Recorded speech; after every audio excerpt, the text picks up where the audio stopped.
قربانی کس کے نام سے کرنی چاہیے، ایک چیز سمجھ لیجئے کہ قربانی کس پر واجب ہے۔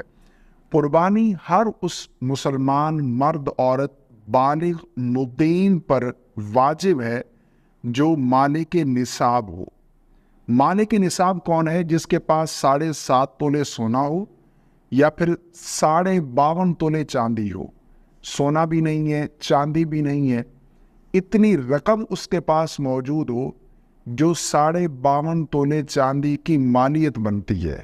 اگر کیش بھی نہیں ہے، اگر اس کے پاس حاجت اصلیہ سے زائد اتنا مال موجود ہے جس کی مالیت، جس کی ویلیو 52.5 تولے چاندی کی قیمت کے برابر بنتی ہے، تو ایسا شخص مالک نصاب ہے، اس کے اوپر قربانی کرنا واجب ہے۔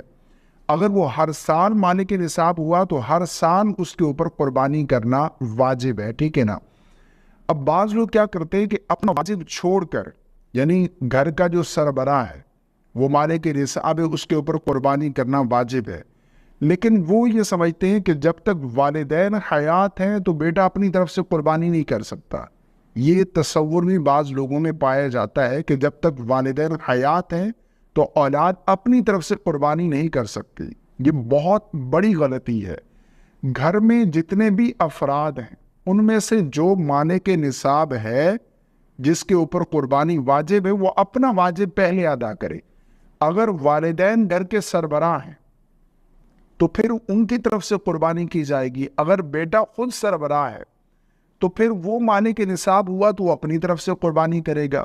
یہ روٹین جو چلتی ہے نا کہ گھر میں کسی فرد کے نام سے ہر سال الگ الگ فرد کے نام سے قربانی کی جاتی ہے، بیٹے کی طرف سے کر لی، پھر بیٹی کی طرف سے کر لی، حالانکہ ان کے اوپر قربانی واجب نہیں ہوتی۔ قربانی اگر ان کے نام سے کریں گے تو قربانی تو ہو جائے گی، لیکن ان کی طرف سے ہوگی۔